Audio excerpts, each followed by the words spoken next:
कलयुग में कोई भी व्यक्ति अगर प्रेम से, सच्चे मन से अगर भगवान का नाम लेगा, कीर्तन करेगा, तो उसे मोक्ष प्राप्ति हो जाएगी। और बाकी किसी युग के पास में ये गुण नहीं है।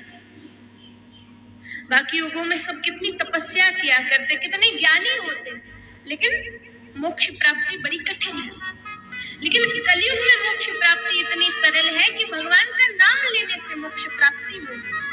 तो इतना बड़ा गुण है मेरे भीतर। तो राजा परीक्षित कहते हैं कि तुम गुणी तो हो, तुम में ये बड़ा गुण है, तो मैं तुम्हें नहीं मारता, लेकिन मैं ये चाहता हूं कि जहां तक मेरा राज्य है वहां तुम नहीं रह सकते। कलयुग कहने लगा कि आपका तो सातों द्वीपों पर राज है, मैं कहाँ जाऊंगा, कहाँ पर रहूंगा?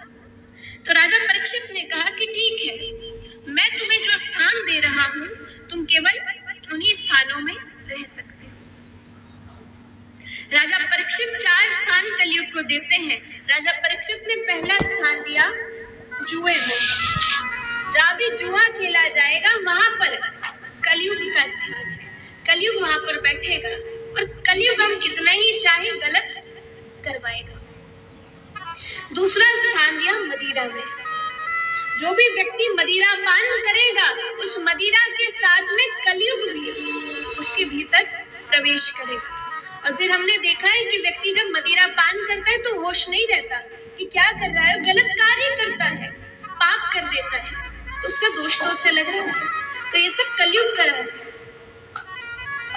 तीसरा स्थान दिया परस्त्री गमन। जो भी पराई स्त्री पर बुरी दृष्टि रखेगा, उस पर कलयुग का वास होगा। या फिर जो स्त्री पर पुरुष पर दूसरी दृष्टि रखेगी, उस पर कलयुग का वास होगा।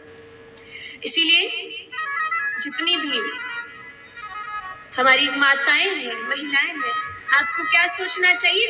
कोई भी माता को देखो तो माँ की दृष्टि से देखो कि ये हमारी माँ है। कोई हमसे बड़ी है तो हमारी माँ है, हमारे बराबर की है तो बहन है, छोटी है तो पुत्री है। केवल एक पत्नी उस स्थान पर रहनी चाहिए। बाकी जितनी भी पत्नी के अलावा जितनी स्त्रियां हैं, उन सभी को माँ की दृष्टि से देखना चाहिए। और कभी भी अगर दृष्टि बिगड़े तो माँ के मुख तक तो देखना ही नहीं चाहिए, उनके चरणों पर नजर होनी चाहिए, उनके चरण में देखने लगना कि ये हमारी माँ है। और वही हमारी माताएं भी, कभी कोई पुरुष दिखाई दे तो कोई बड़े हैं तो वो पिता है, भाई है, बराबर है तो भाई है, और छोटे हैं तो पुत्र समान। कभी भी नजर नहीं बिगड़नी चाहिए। तो कोई भी अगर पर स्त्री पर बुरी दृष्टि रखता है तो उनमें कलयुग का वास होता है। चौथा स्थान दिया हिंसा पर। जहां पर भी हिंसा होगी वहां पर कलयुग रहेगा। अब हिंसा करने को तो मना किया गया कि ऐसी हिंसा नहीं करनी, ऐसे लड़ना नहीं है, किसी को मारना नहीं है, लेकिन अगर कभी धर्म पर बात आए, अगर धर्म के लिए खड़े होना है तो हिंसा गलत नहीं है। धर्म के लिए अगर शस्त्र उठाना भी पड़े तो वो सही है। अब 4 स्थान कलयुग को दे दिए गए। राजा परीक्षित ने कहा कि ये 4 स्थान तुम्हारे हैं, तुम इनके अलावा कहीं मत जाना। कलयुग कहने लगा कि आपने 4 स्थान दिए मुझे, लेकिन इनसे तो लोग बच जाएंगे, मैं 5वां स्थान खुद से मांगना चाहता हूँ। राजा परीक्षित ने कहा ठीक है, आप मांगिए। तो कलयुग कहने लगा कि मुझे 5वां स्थान स्वर्ण में चाहिए, सोने में। अब इन 4 स्थान से कोई भले ही बच गया हो, सोने से कोई नहीं बचा। यानी सोना वो वाला सोना नहीं, स्वर्ण। जो भी हम सोने की चीजें पहनते, उस सोने में भी कलयुग का वास है। तो जैसे वो सोने की चीज पहनी तो कलयुग भी उसके साथ में आएगा। लेकिन अब सोने की चीजें तो हमारी माताओं से नहीं छूटेगी, वो तो पहनना है, वो तो धारण करना है।